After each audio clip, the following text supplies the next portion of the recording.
We put together this little breakfast, and Dana and I ran it, and we were like, here's the deal, guys. We're a powerful unit as influencers and hirers, and we are behind the scenes, and we all know what we came from. We all came from the same place. We've all been there brushing it under the rug. We've all have our story. We're not going to talk about that anymore. We don't care about that. No. We want to look forward, look into the future. What are we going to do now as a group and try to affect change? How are we going to affect change? You're listening to The Other 50%, a herstory of Hollywood. I'm Julie Harris Walker. This is part 2 of my conversation with Dana BELCASTRO and Debra BERGMAN. Now, we're just going to jump right back into the middle of this conversation. We've been talking about the origin of the Women's Production Society, and they were just talking about how it got started, and then it slowly grew, and then suddenly it was this big organization that they had to do something with. So we're just going to jump right back into the middle of this conversation. And I got to tell you, at this point, we've been talking for more than an hour. The coffee has kicked in, and we are talking the way women talk. We're interrupting each other. We're talking over each other. You will barely be able to get a word in edgewise, even if you were sitting at the table. So sit back, let the conversation wash over you. All right, you can find us at theother50%.com, all spelled out, for added features, bios of our guests, and the merchandise. Please go to the website and subscribe if you haven't already, so that I can send you little emails and keep you up to date with what is going on with the podcast. You can also listen on Apple Podcasts, Stitcher, Podbay, and now on Spotify, iHeartRadio, and YouTube. Okay, here is the second half of my conversation with Debra and Dana. So going back to the WPS, so about a year ago, we started major conversations like that. And then as our group got bigger and bigger, 85 strong, I don't know, when was it? The summer? Well, we were at a crossroads because it was getting too big. Like, we were so used to it being kind of small and intimate, and it had gotten really rangy and large, and it was becoming really complicated to, like, get everybody together to have drinks. Now it's an organization. Nightmare, now right? it's an organization. So we were on the phone, like, we were both driving home. No, we were having dinner, and we fun. We were talking either about somewhere anyway. we were talking, and we were both saying, like, oh, it's too big, and people were complaining that it was too big. People were complaining. They were freaking out a little bit. It was just like it was unwieldy then. It was unwieldy, and it was an unknown. Like, you couldn't wrap your hands around it. And then we thought we were like, oh my god. But wait, let's backtrack. Here we had a woman run for president, the highest position. Yeah. The leader of the free world. That was exciting. Remember that? Oh, I wouldn't use the word exciting. But we had a woman in this position running for president, and what sparked us both was that, you know what? There's power here. We as physical executives are doers. We are influencers, and we hire. We are all placed in every studio now, independent companies, networks, streaming organizations.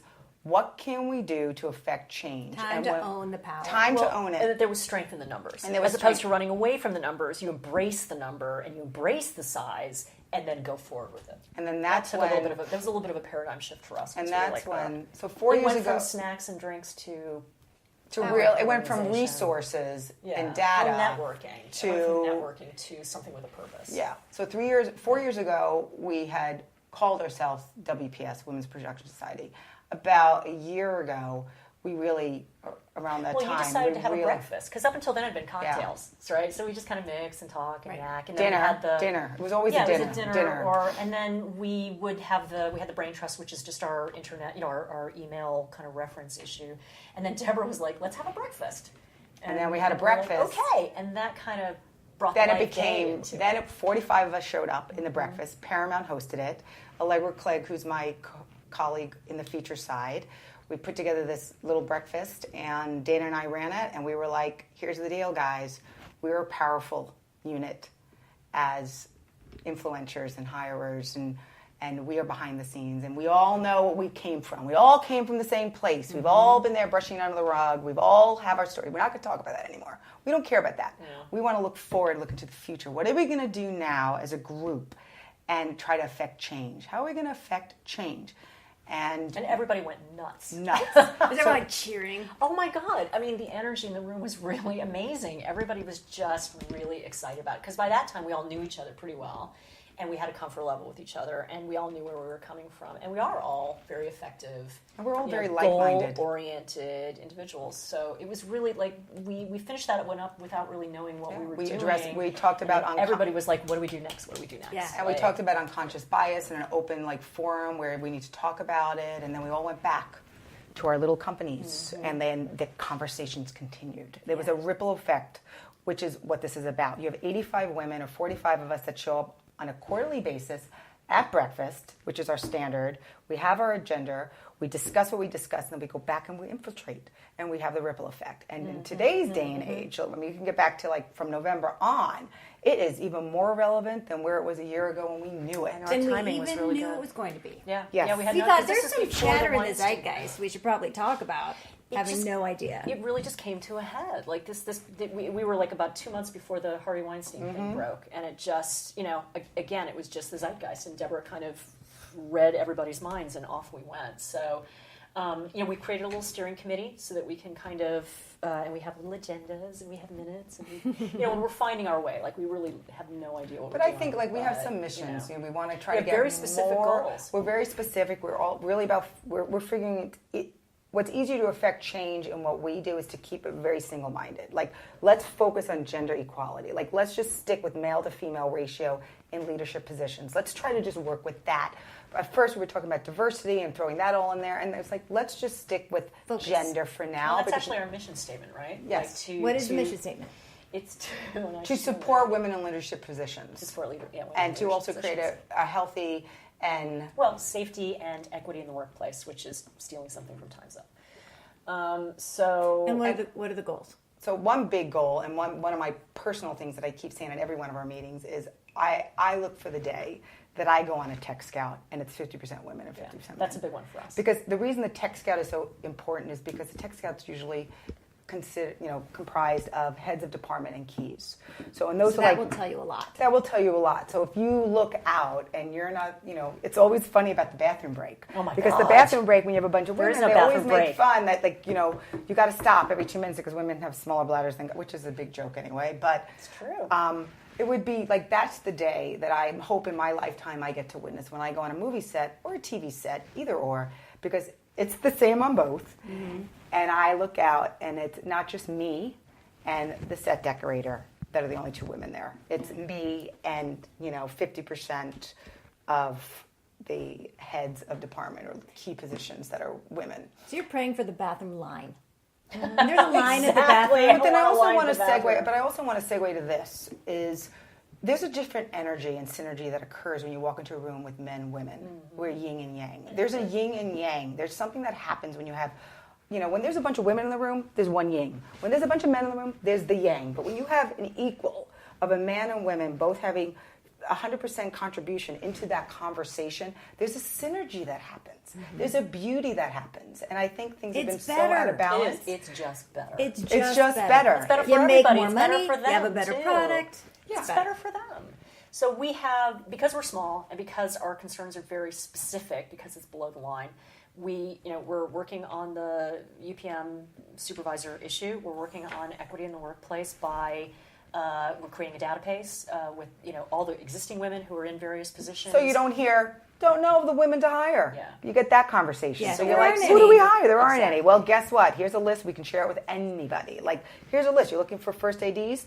Here's a list. And by the way, you can get that list from the DGA if you just call it. You can ask for you might specifications. have to call twice. But you can get the there list. Is a list. We're going to reach out to all of the locals and the unions, and we're going to talk to them about what their data is, what their numbers are, and then try to figure out some kind of pathway for women to start as seconds and thirds and fourths, and then work their way up. So we're kind of in a data gathering place and right also now. There's a big awareness campaign that we want to do. And awareness because nobody knows what we do. Train up. Let girls out there in high school and college know there's so many other jobs that are just as sexy besides directing and producing and writing and acting. Millions of them. In a TV show or movie. And we're talking about post and visual effects as well. We need to reach out to everything. Them. So it's production, it's being on set, and it's all the other jobs that constitute the actual making of the movie. You get 4 actresses, you have 1 director, 1 producer, 1 DP, 1 designer, and then everybody else. So, nobody really knows what we do. Nobody really wants to know what we do. And so part of that mentorship is also like creating awareness and creating kind of a new profile for what we do, i.e., we're here to help. We're here to make your dreams come true. Yeah. So that's and to have kind a voice of, in the conversation. To have a voice in the conversation when you're not, when a project, a TV show or feature is being made.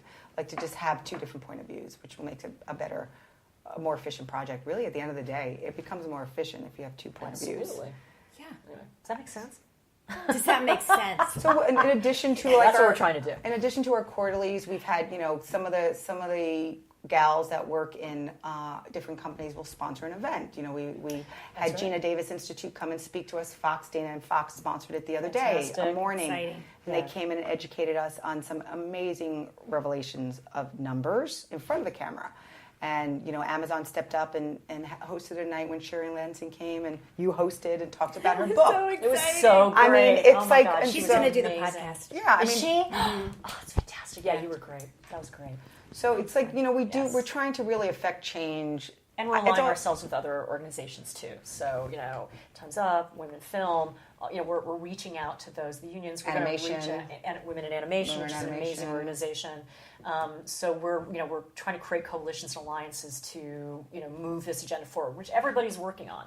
So trying to, we want to create efficiencies, eliminate reductions, steal everybody's data, add to their data, and then do the next thing. But and because we know how to do this iteratively, we understand how to move the ball forward. And I think we're uniquely qualified to be able to identify the issues and address them because we're goal oriented. We want to get it done, your whole and we career. want to move on to the next thing. What's the puzzle? How do I fix it? Do it. Move on to the next thing. Done. And not to sound too much like a hashtag, but time is up. Yeah, it is. Now is the time. We're not asking. Well, it's actually late, but yes, it is late. It's late. I'm like, time. I mean, it should have happened 20 years ago when I was coming up. It's not like. Right. But we have to be very assertive about this. I don't want the next generation to have it happen too. Yeah. I don't want and so I have a son, and I'm raising this little boy to be mindful of unconscious bias and to be mindful that women and men really are truly equal, and there's a benefit of both point of views in a conversation, and not to suppress anybody, regardless of their sex.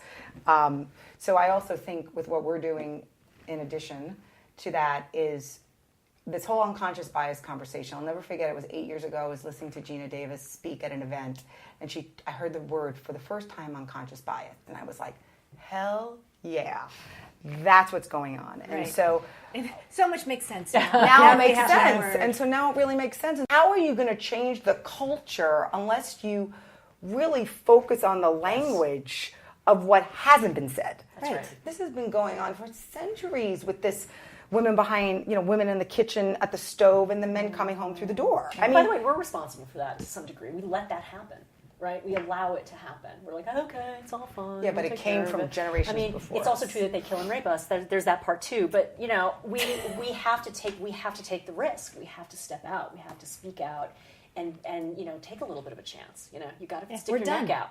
Yes, and by the way, we're done. By the way, we're done. I would love to get your take real quick on Me Too. It all good, needed to happen. I feel like very much like the women's movement and a lot of movements, you had to make a big splash, a big, ugly, crazy splash going forward to make your point. And now there needs to be kind of a correction because I do believe there's a difference between, Harvey Weinstein and Al Franken. Mm-hmm. And there's a difference between being a predator and like a guy just kind of fumbling through their life and doing the best they can. We all make mistakes. So I don't know how that happens exactly, and I have seen articles, people do seem to be talking about that, about how you define those various levels of, predatory behavior and just kind of insensitivity. And the idea of unconscious bias, they're just not thinking about it. We were talking to Madeline Denono at Gina Davis, and when they publish their data, they don't identify the companies. They don't shame and blame. They just assume that everybody's kind of doing the best they can, and they just don't know. And that once the information is revealed to them, more often than not, they will make a correction. Like she told that story about the AD. Mm-hmm. So she told the story about this, Gina was on a show, and an AD was setting up some extras, and it was a bunch of kids at a pond playing with boats, motor-controlled boats. So the AD, who was a male, put a bunch of boys along the edge of the pond and gave them the boats. And then he put a bunch of girls behind the boys without boats. Watching. And Gina kind of walked up to him and said, hey, could you give some of the girls a boat? And the AD was like, oh my God. And he instantly made the correction, and it was all good. So, and we all are guilty of that, and until somebody can safely and reasonably point it out to us, I was just on this Patty Hearst movie. And the Patty Hearst movie, okay, so at Fox, we had this Patty Hearst movie, and it's a great script, written by men, directed by men, produced by women, by the way, that portrays her life as kind of an adventure. That what happened to her was something that she embraced, and it was kind of an adventure, and she wanted to break away from her stuffy, kind of constrained life and be, an activist and be a liberation, join the Symbionese Liberation Army. Okay, so we're like 10 weeks out, and she released a statement saying, it wasn't a romp, and it wasn't an adventure. I was raped and tortured in a closet for 4 weeks, and I'm really tired of people telling me what happened in that room. And the movie died. And she was inspired by the Globe. She was. And it was a really beautiful statement, and like within an hour the movie was dead. And I was talking to the creative executive about it, and we were both like, oh my God, we both read the script. Yeah. We both read these scenes where she was having fabulous sex with one of these guys, and neither of us questioned it. Neither of us questioned it until she spoke out, and then we were like, oh my God. Because we're so used to it. Well, it's a story, it's a movie, it's a fictionalized account, who the hell knows? But both of us were kind of disgusted and disappointed with ourselves, because the minute we read what she said, we were like, oh man. So, I was guilty of it right there. Well, I think going back to your question about the Me Too movement, I think there, in order for times to change, there's got to be some aggressive action. Yeah, and I think the Me Too movement was great for when it came out, and I think it, to fold that voice into more of what's going on. I think what the farmers wrote, the $750,000, like we need to align ourselves not with only everybody. With the entertainment. Entertainment has a spotlight on us, so we're like, we're all over the place. But I think it's not really the only important. industry. But it's not the only industry, and I just think, I was just going to say, I think it's important. I think it came out when it was supposed to come out. I think the one thing we have to be worried about and concerned with in all these movements are all these voices that are coming to fruition, and making sure there's no witch hunts, and there's no people that, some of us are angrier than others because of being suppressed and repressed. And silenced. But there is a beauty if we just stand on our own magnificence as women and just align ourselves with the strength among each other, where we can be more constructive instead of destructive. Yeah. And I think the Me Too came out, and on the heels of that, there's the Time's Up, and there's, all this other stuff that happened. This is basically, we're mirroring what happened in the 70s, but in a whole nother, this is the ripple effect of the 70s, of us now women working in the workplace.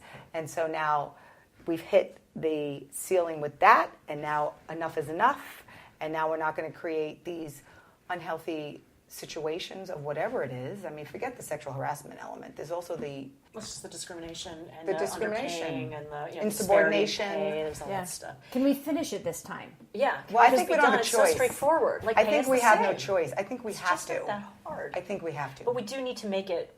But the difference here is that, we need to ally ourselves with men, and we need to make it a man's issue as well. Like, the men have to help us solve it. It's not our problem to solve. This is the they thing. have to solve it. This too. is the thing I don't understand. So is we all have mothers. We all came from a woman at the end of the day, and then at what point in our culture of human did it become that the mother, the birther of a life, became insubordinate, less than, repressed? When did that occur? Why did that occur? I mean, I don't care about any of that anymore, but like, that's deep. Why is what we do? But it doesn't really matter. Wellness. Like, if we just look at where you came from, every one of us came from a mom. I mean, you might have came from a test tube, but most of us came from a mom. Nowadays, who knows what they're putting in the water? But it speaks to that thing, that competitive thing about, like, if I got it, then somehow I took it out of a man's, I took it away from a man. Like, whatever we do is less valued. And it's just kind of incomprehensible to me that the minute, we've all been in that room where we've said something. Yep. And then a guy has literally looked at you and said, no. Or not even heard it. And then 2 seconds later, either somebody else or that same guy repeated says exactly the same what thing. you just said. I mean, it happened to me like 2 years ago, like up until 2 years ago. And I was, and you're reduced to being that idiot in the room going, I just said that. which automatically diminishes Could you. I have said it a different way? Was it the way I said it? No, it's Why because can't you they have hear boobs. me talk? It's remarkable, Yes. and they look at you with total like It's what? our breasts. Because That's you why. didn't, Yeah. So it happened to me recently, and I looked around like, am I in a YouTube video right now? know. Did It's did so any of you cliche. see what just happened? I know it's so cliche. You're just like shy. You It's can't believe it shocking. actually it totally happens. But the other so thing, embarrassing for everybody. I always try to go back to like the organic place to carry a life of which, I was graced with carrying a life inside of me for 10 months.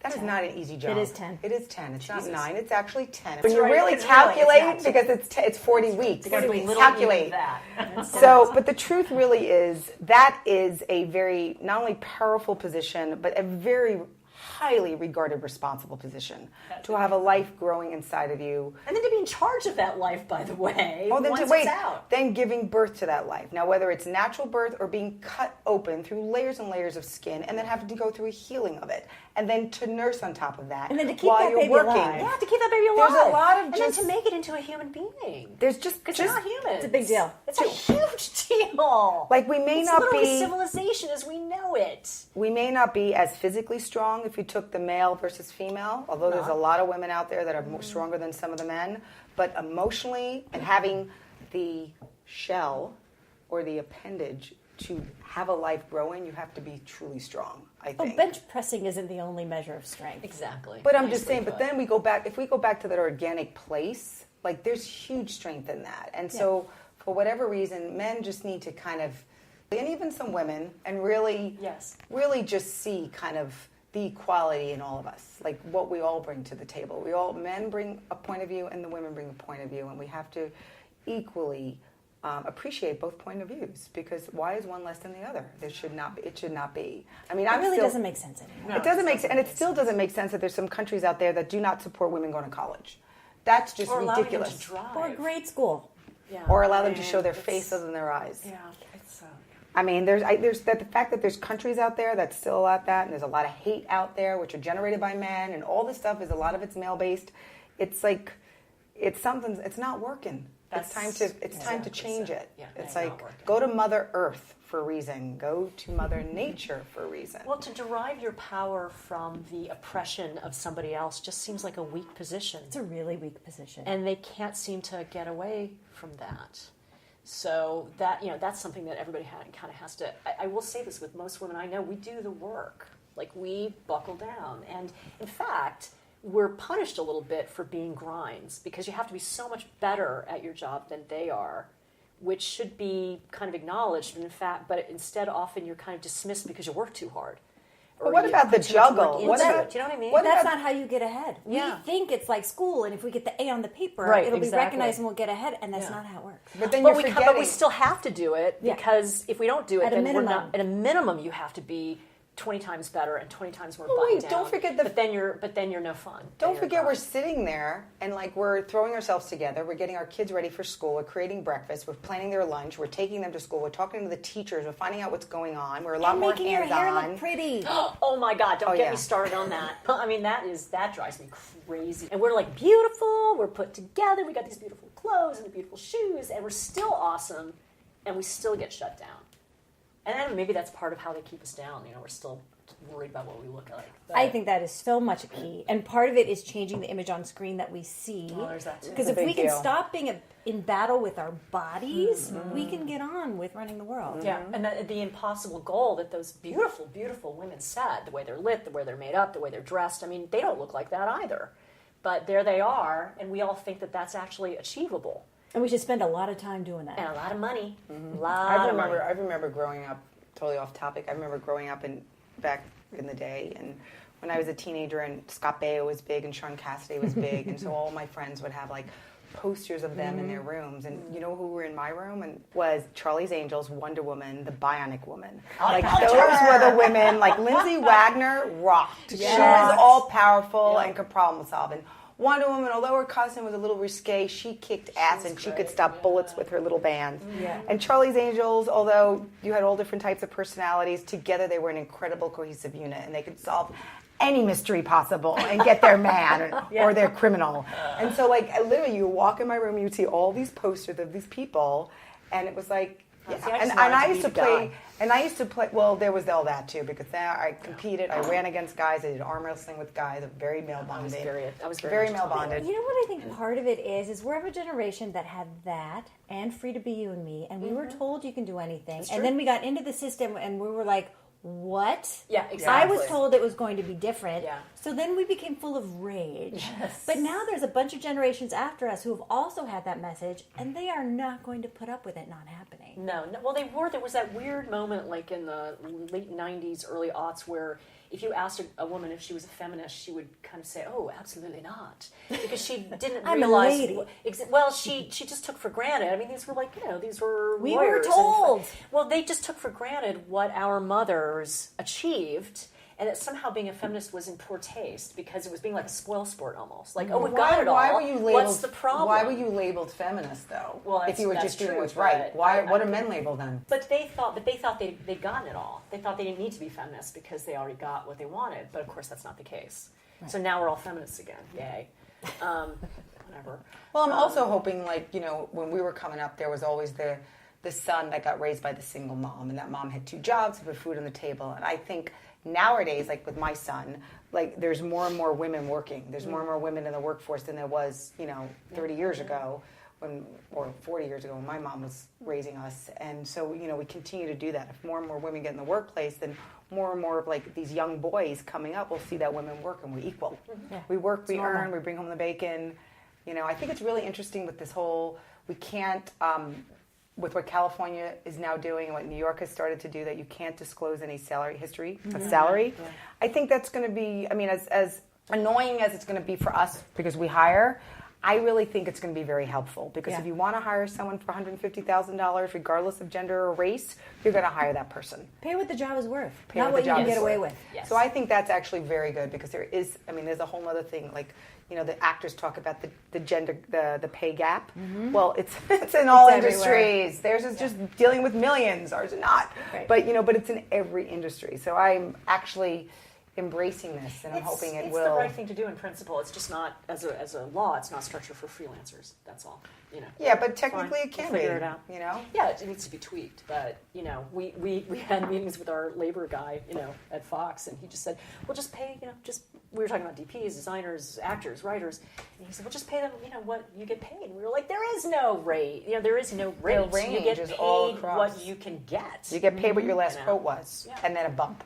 Usually, but it's also there's been such disparity between men and women in departments. Totally been trying to get my rate up forever. I'm fine now, but it took forever. Yeah, really. Yeah, but I'm still dealing with line producers, female line producers whose rates are far below what their male counterparts are, and they've been doing it for just as long or just as capable. Because you started at a lower rate, That's right. and then you're trying to catch never up forever. Mm-hmm. Yeah, I would just do a shout out to all female heads of department, and when your agent says, "Can I disclose your last quote?" say no.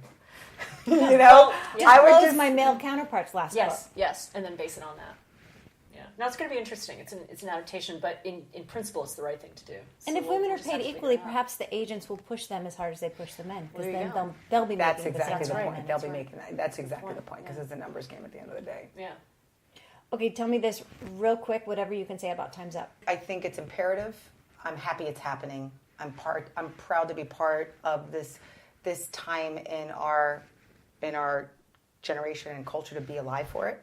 For me personally, it's everything I've been experiencing the last 25 years in the business is now being said. Mm-hmm. I guess, the only thing I would say, certainly, kind of echoing what Debra says, is that I'm just kind of amazed that I and everybody else now, we're being called on to be, as individuals, we're being called on to be activists, which is not something I ever expected. We were talking about that before we turned it on, is now everyone's an activist. Now everyone's an activist, but it's, we're called on to do it, and what's interesting to me and what's really gratifying is that even 5 years ago I would have been really intimidated by it, or I wouldn't have known what to do, or I would have just kind of put it off, but for some crazy reason, and I guess probably just because I've been doing it for 30 years, you hang around long enough, you finally know everybody, it's become very straightforward, and it's actually kind of easy to pick up the phone, send an email, because now I have that access, and everybody else is on the same page. So again, we're not even asking; we're just kind of moving it forward together. Yeah. I think so, these actresses. But we have to do it. We're called. I think these actresses and actors and producers and heads of studios actually saying stuff, and these actors that are going that are saying, like at the Golden Globes, the actors that said what they said. I mean, It was you know great. what? They're saying it. They're saying it, Well, and and they're stupid giving. So when you hear it being said in the news and in the media, it gives you the freedom to speak that way too. Yeah, You don't because have to you be know afraid. there are. You're not afraid. That is part of what Time's Up is doing. Is that like, you know, there are 500 people behind you if you do venture out, and you know, even something as, you know, kind of silly as the black dress. You know, we didn't really. Who knew what that was how that was going to fly, and you know, I think they were getting a little bit of flack for it because it seemed trivial. But the fact is that it really did create a sense of unity.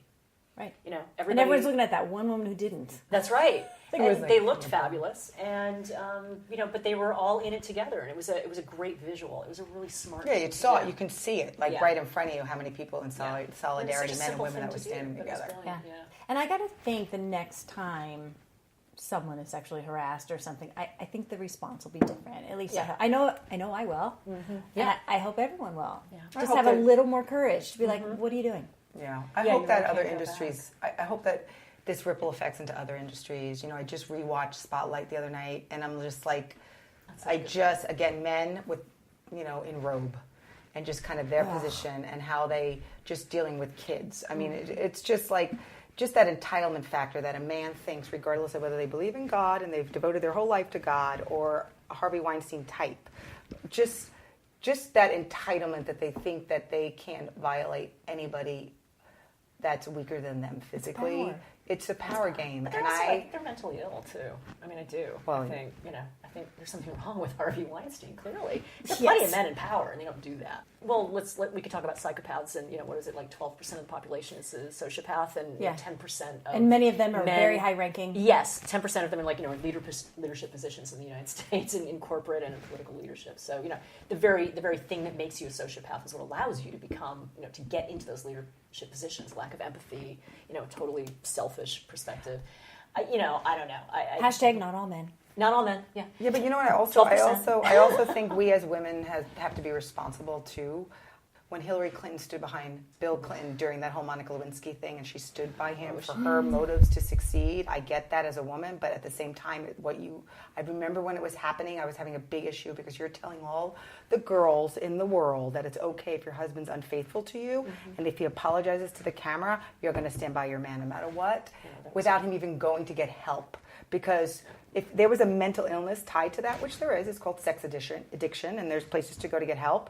That's one thing, but it was never spun like that. She just stood by him saying, if your husband or boyfriend cheats on you, or if your father cheats on your mother, it's okay.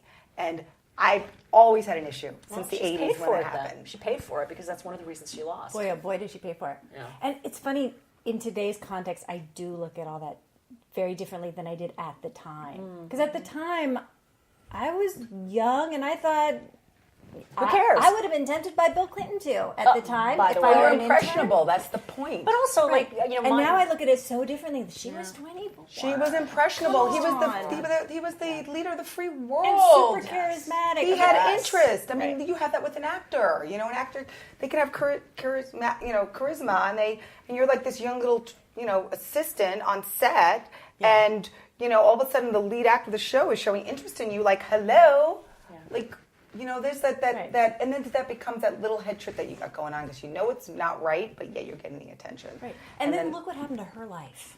You know? Oh my God, really? That's a good point. And my take on it at the time was, it's irrelevant because you separate the personal life from the political life. You know, so why are we bothering it's with even this? Like, it's okay in consensual. France, so like, why is it okay? You know, why isn't it okay? This was you know, we're a puritanical country, and like, why are we penalizing him for having a personal life? Like, not thinking about her at all. And for Hillary, like I'm not convinced that every incident of infidelity you tear apart the family. Like, Indeed. I'm not People make mistakes. sure. Yes. I mean, I'm divorced, full disclosure, but I'm not sure that's always a deal Agreed. breaker. Agreed. Shouldn't be. But yeah, I think in the context Well, of then That was a political decision she made. I mean, there's no question. Then about I can that. also go back to, like, here was an opportunity where, for the first time ever in our history, we had a woman run for president, and look who her running candidate was. Well, men took her A down. person who was completely unqualified to do the job, and that's who she was running against. Regardless, I mean, like, it wasn't even someone of a peer. He never did public service once in his career. Oh, if there was ever the contrast, storm, man. But I'm like, it's like for the one opportunity for a woman to run for that position, most qualified woman ever in the history of the world, and it's most against qualified a candidate, period. celebrity apprentice. That's right. But all they cared about were her thick ankles. Like, I mean, she had a lot of baggage. You know, Bill was not helpful. Blah blah blah blah blah. You know, white women, yada yada. But really, if she were a man, we would never be having this conversation. She would have won hands down. Of course. Even with all the baggage, even with all course. the shit, she would have won. And it's just, you know, you can blame her for winning and losing and running a bad campaign. I mean, if she can't win against Donald Trump, like, you know, what kind of candidate Well, they is didn't she? blame So they didn't blame McCain when he was running against Obama that he had a bad campaign. Yes, they did. He got did? taken down by making that crazy, you know, cowboy yell. Remember, that's what took him down. Remember in those days when if you said one like kind of inappropriate thing, you were done, which doesn't seem to be the case now. In any case, she does bear responsibility Sarah for Palin this. was so cynical. Oh, you want a girl? I'll give you a girl. Yeah, she's pretty. Yeah. Yeah, She bears responsibility for this, Hillary. You gotta, you know, you can't just, you know, give her a blank check. But. You know, I mean, that's why the Women's March happens. Like, all those white women were so appalled by the white women who put Trump over the edge that they were like, holy shit, let's do a march. And then, bam, here we are. So at least something. It has been a catalyst for us. It has. Gonna But change. he just seems bulletproof. There is nothing he can say or do that will threaten his position. Yeah, for the record, we're Shocking. recording this the day after Shithole. Yes, and the announcement that his attorney paid a porn star $130,000 of hush money to not disclose that they had an affair during the election, during 2016. Yeah, it's a new low. There will be another one by the time this is published. How low can you go? All right. Anyhow. Anyhow, total tangent. Okay, we're up to like 3 hours now. I'm sure this that's is going to be enough many to- episodes. My final two actor studio questions. Dana, are you a success? Oh, yes. I believe that it's been a long road, and it hasn't. Certainly, my perspective is that it's been kind of bumpy. It hasn't been as smooth as I might have liked it, but every time it's been a little difficult, I've learned a lot. So yeah, I think objectively speaking, I can't really complain. Debra, are you a success? I definitely think so. I think I've punctured through glass ceilings myself. I've reinvented myself multiple times. I've always had a good smile on my face. I've always had a good attitude. I'm still not done. I'm still going. And I'm a working mom and married. And I think in a lot of areas of my life, I'm just genuinely satisfied with where I'm at in my life. So that makes me a success, truly. Are you a badass? I've been told I'm very good at my job and I'm tough. So I guess I like to be called a velvet hammer because I like to be truly aligned with my authentic female self and being empowered that way. And I think there's a lot of power in just being a woman and utilizing that in the workplace and in management. And so I think, I look at Queen Elizabeth and watching The Crown and I just see the grace in how she does her job. And I think I try to emulate that. And I see other women that have set the stage for me in positions of power. And those are the ones I try to emulate. I just think dignity, grace, strength, inner strength is powerful in itself. And so I try to achieve that on a daily basis. So because of all that, I think I'm, successful in that way. I try. Like, how lovely is Sherry Lansing? Oh my God. Amazing. Now I understand Talk about grace. How she got where she got. Yeah. Because of that kind of, it seems, I imagine she must have been born with that level of charisma. She's just lovely. Yeah, I still can't get over it. It was months ago. And I love, though, that in that, just to kind of segue to that, when she talked about how she just didn't know when she and Dawn Steele kind of started having that first lunch. I know, I love that story. Like, she just didn't know, like, how lonely was it for her to be in that position that she had when she was at Paramount, to not have the Sisterhood Alliance. Yeah. And then when she got it with Dawn Steele, who was also in the same position, and then they started doing those weekly dinners together, that just gave me chills. I was sitting next to Dana at that event, and I was like hitting her, saying, "Yes, me too, me too." Yes, like it's that like-mindedness and that solidarity that we really share as human beings. Yeah, like it's so important. But I also kind of share that with certain guys. Certain guys Sure. I can connect with on that level if they're willing to be open. Yeah. I think if men are willing to be open and be vulnerable, then those are our biggest allies. For sure. and I'll be asking Sherry Lansing all about it on April 6th. Yay. Dana, are you a badass? Am I a badass? Yes, in as much as I feel I'm very effective and I can get stuff done. It's certainly been a journey for me because I came from the floor. I was a UPM. I was trained by very, very tough guys. So it's been a journey for me to find kind of maybe friendlier ways to get what I need to get done. Yes. Because that's just the way I was trained. I mean, I talked with some of my friends about it, and we're just like, oh, it used to be so great when we could just, like, bring it in. Like, we didn't have to be everybody's best friend. It was just easier and more straightforward. And that's where we came from. We were actually rewarded for being very straightforward and very assertive. It's changed a little bit since then. But I feel like, I found my way. I have great relationships with talent. People seem to like me. But yeah, I mean, at my heart, yeah, I'm a badass. It has to be admitted. I love how you said that. Okay, a word of advice for young women just starting out. Well, just decide what the hardest thing for me was, and I see this in other young women, is making the decision to decide what it is you want to do. There's so many options available. And I have a lot of chats with these younger women about like what they want to do. They want to do production, they want to do creative.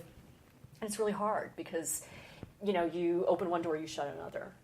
And I think that taking a little bit of time to decide what you want to do and trying both hats is not a bad thing. Like, you don't have to just bash into production and do that for the rest of your life. Same with creative or whatever it is. Like, you have some time to figure it out. And then once you decide, tell everybody. Like, get it out there, tell everybody you know, everybody you meet, this is what I want to do. Because once you actually decide, once you can be specific, then they can help you. And they want to help you. When you're still trying to find it, you still don't quite know, they can't be much help because they don't know how to help you. But once you actually say, I want to be a line producer, I want to be a producer, I want to be an actress, I want to be a writer, then they can call their friends and go, oh, I know this great guy, this great girl, meet them. And then, so that's kind of a big one. Make a decision and tell everybody. I think that's really big. Yeah. Because I think so many people wait to kind of be discovered and told what they are. You have to tell everybody in the nicest possible way. Yeah. And then you can activate them, and then they'll help you. They want to help you, by the way. They're dying to help you, because that's kind of 50% of what we do. We move people along, we make connections, we hire people. We're desperate for the right person to fill that position. It's not like about keeping you out. It's actually about bringing you in. But you have to tell us. So. And I think to echo what Dana said, I agree with everything she said. I said, for advice for the ones coming up is obviously be truthful to yourself and be confident in what you bring to the table. And know that your point of view is just as important. And to be driven and measure your successes by your failures. There's no failure out there. You succeed by your failures, and I think that's really, really important. To have fun trying to figure out what area of the entertainment business you really want to get in when you can early on. When you're able to do that, when you have less responsibilities and it's just you and your cat. And then when you do it, just say yes to everything that comes your way. And don't have an ego in play. Don't have a sense of entitlement. Just if there's a job and they're not paying you what you think you're worth, just do it. Do the work. I also set boundaries. Like, set boundaries for what you feel really comfortable with. And put the power of the word. So, like Dana was saying, to the point is, if you want to go produce, then go produce. Yep. If you want to be a cinematographer, go be a cinematographer. You want to be a construction coordinator, go pick up a hammer and go be a construction coordinator. Go call the local and figure out how to do it. Like, if there's a power in the word, tell people that you want to do it, put it out there, visualize it, and just go do it. And the other thing I will say, two things I would say to the people coming up is, you really got to be committed. Because if it's not going to be you to do that job, there's going to be somebody else, teen, right there behind you to go do that job. So be committed to do that job and stick with it if you can. A lot of people don't. They kind of fizzle out. They decided to go into other areas of their life, and that's fine. That's great. But if you really want to be in entertainment, be 100% committed. Production is really hard. It is really hard and mentally hard. No matter what job you're doing, even if you're in management, it's physically hard. And if you are going to freelance, make sure you sit down and figure out like the financial layout of a plan. Because when I was coming up, no one taught me about being financially responsible when I was newly coming up. I was just excited to work, then not work, then not work. Feast or famine became my, middle name. And so to just be responsible financially for yourself and taking care of yourself is super important, making sure the rent's paid and there's food on the table, and however you're going to allocate that money to last you X amount of months while you're in between gigs so that you can allow yourself the chance to shine. You don't want the lack of money to, I got to go work at Starbucks because I'm not able to, be a PA and work my way up because I can't pay my bills. So just try to be mindful and educated, things that were not talked about 25 years ago when I was coming up and I had to learn. And so I tell the girls I work with or the men I sit with and say, there's certain things you need to kind of lay out for yourself when you're getting involved in entertainment, especially in freelance, so you can sustain it. So you can sustain the ups and downs of freelance and the ups and downs of the landscape of our entertainment industry and the shift that's going on just in features to television. To new media. And in the work that's in here and now traveling to other countries. There's, work is all over the world right now in entertainment. So just be mindful of that. And how can you be part of the community and the workforce within entertainment? And be nice. And be nice. Be nice. And it feels like, I just want to say out loud, because you said there's so many people behind you ready to do the job if you're not going to take that job and it's going to be hard, and you still don't have to sleep with the guy handing out the job. You definitely don't. Hands down. You definitely don't. One of the reasons why I got in the way I got in was because I always wanted to make sure that my intelligence succeeded any physicality of it all. I mean, it just kind of I don't know. I mean, it never. I mean, we all have our stories, but whenever it came at me, it was just kind of. I just kind of batted it away and just kept going. Like I never really felt it got in my way. It was just you just managed it. You just handled it. Maybe it's because we're production people. We're not trading on our beauty. We're not trading on talent. We're not trading. Although on you are two gorgeous women. But these young actresses are vulnerable, and they do trade on their sexuality to some degree, and they do trade on the idea that they're sympathetic and open. And we didn't have to do any of that. In fact, we were supposed to be hard cases. We're supposed to be hardcore. Tough as nails. We are chesting like Teamsters. Worst thing we would get is being called a bitch or the other one. Oh yeah, or the other that's one. It. Yeah, and that's just because you're tough at what you do, and you're not going to take the bullshit. You're not going to be conned by a gaffer. You're not going to be like, patted on the butt, emotionally, not physically, by a grip. Face. I mean, you're just and sometimes they're amused by it, and sometimes they're not. But it is a slightly different dynamic, and so I really feel I have a lot of sympathy for these actresses because it's almost endemic to what we've asked them to do. We're asking them to be, agreeable and sweet, and that's how they get their jobs. Yeah. And then these men exploit that. We were actually taught to be very tough, and it's partially probably why we gravitated towards production anyway, because that's how we are. But we were specifically trained to be tough. And I would also say to the ones coming up is don't ever be afraid to ask questions. So if you walk on a set and there's a camera and you want to ask questions about the camera, don't ever let a techie guy make you feel less than because you don't know what the newest, hottest camera is and what the lens is on the camera. Ask the question. Learn and the probably information. They'd love to tell you. They love to talk. Yeah. They do. But then also don't let the tech speak. They'll sometimes use like super tech speak to kind of confuse you and make it seem more complicated than it is. Don't let that get in your way. Like visual effects people, that's how they stop you from asking questions. You ask a very simple question and then all this gobbledygook comes back. And they do it on purpose, and it's supposed to make you feel stupid, so you stop, but don't let that get in your way. Because if they can understand it, we can understand it. And by the way, it's absolutely their job to make it understandable to you. That's their job. And if you don't understand it, then it doesn't make sense. That's been a mantra of mine. If I don't get it, then it doesn't make sense, because I'm not stupid. Yep. So. That is true. It's true.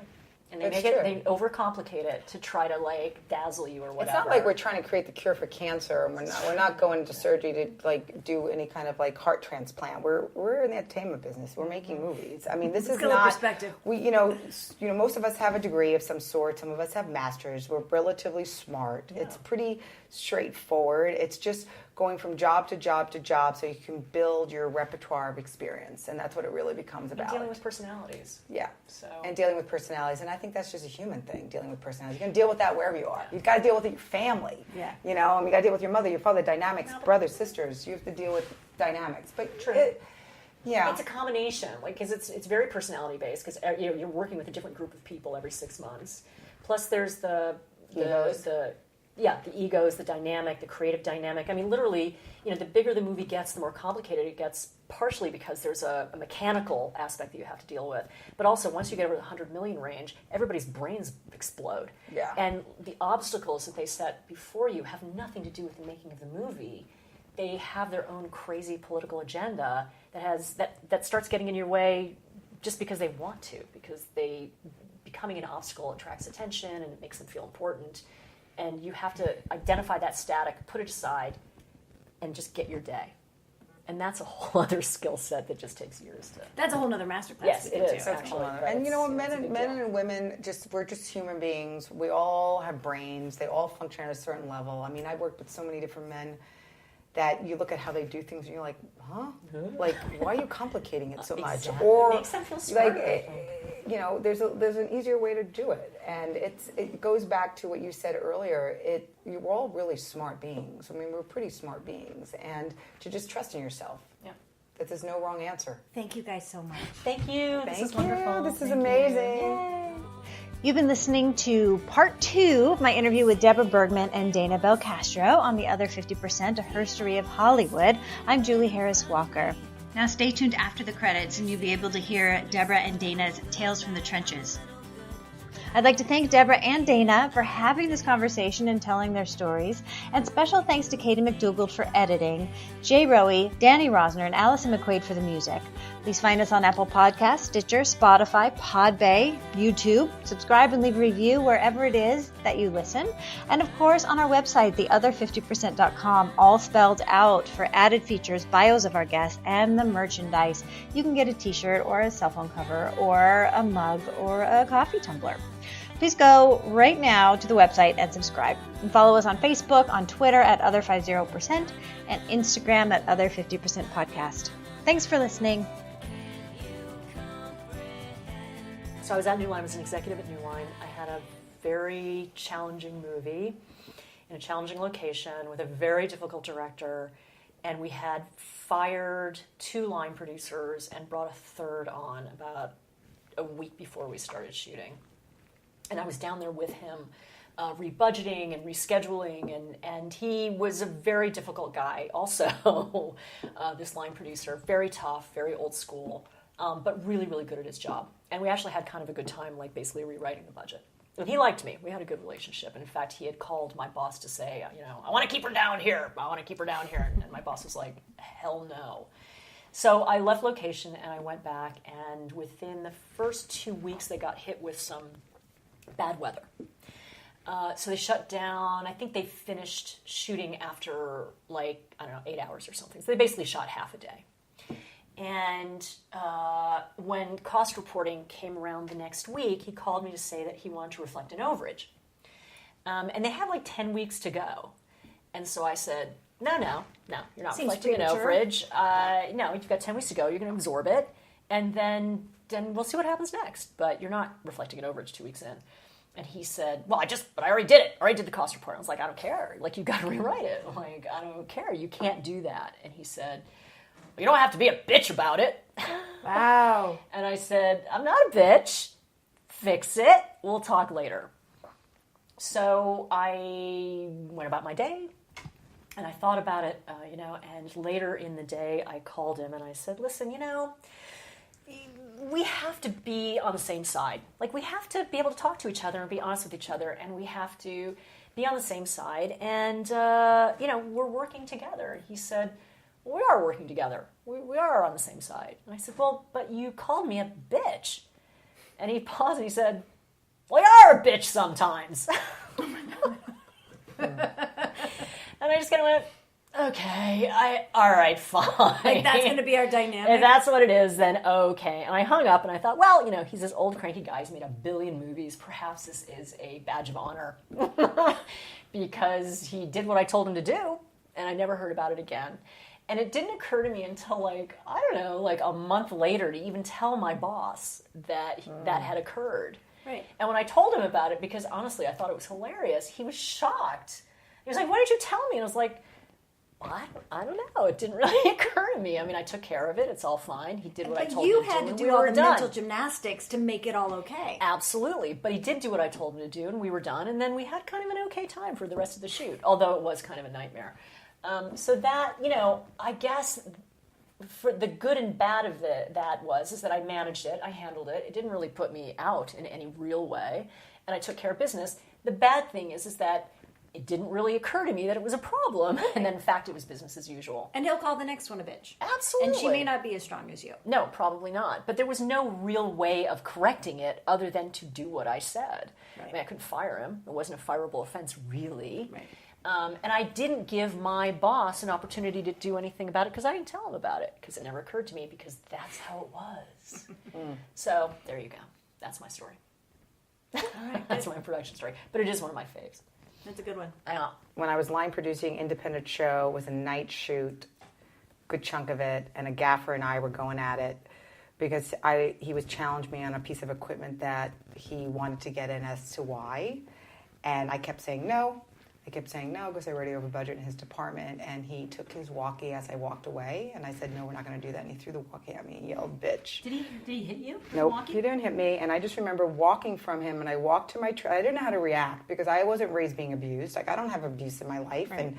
and, he threw the walkie at me, he called me a name just because I was doing my job, just because I was like, okay, first the conversation was, you can have this, but what are you going to give to offset it? Like, I don't have money anywhere else to offset it, and the why. And it was more of a luxury item for him. It wasn't as much of it wasn't like the DP was asking for it. It was a nice to have. It was a nice to have. And I think, I came from a place of compassion because I thought, he's exhausted. We're shooting nights. It's like 3 a.m. It's like day 18. It was one of those crazy shoots, and I went in my office. I remember I was shaking a little bit because physically, I was appalled that someone talked to me like that. My ego was bruised. How dare he throw a freaking walkie at me? And then I just remember thinking to myself, I'm not going to let that person affect how I feel about myself. Mm-hmm. So I pushed that aside, and I just mustered all my self-worth and said, this is my job, and I'm the boss. And I can fire this guy at any given moment if I want to. So what actions am I going to take now? And I had to sit with that. I had to sit whether it was worth having the conversation with the DP.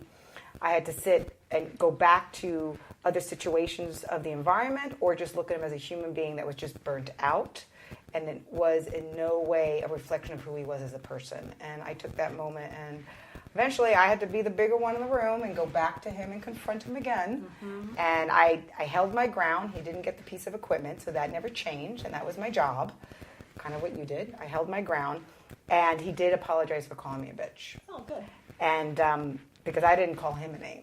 And yeah, that was pretty generous of you to let him because have the humanity of his burnout. Well, this is where I mothered him. Yeah. This is part of the line producing job where you're a mother and a therapist and a cop and a teacher and a parent and you're all that. And so it was that, and this is way before I was even dating my husband. I mean, this was like early days. But I just knew intuitively to myself it was part of my job to just take the high road. And take the high road and just be human with him. And, if he didn't apologize, it could have been a different story. Or if he'd hit you with the walk. If he had hit me, it would have been a different story. Yeah. Yeah, if he had hit me, it would have been a different story. But, and that was that little story. Wow, that's a good one. Yeah, that was a good one.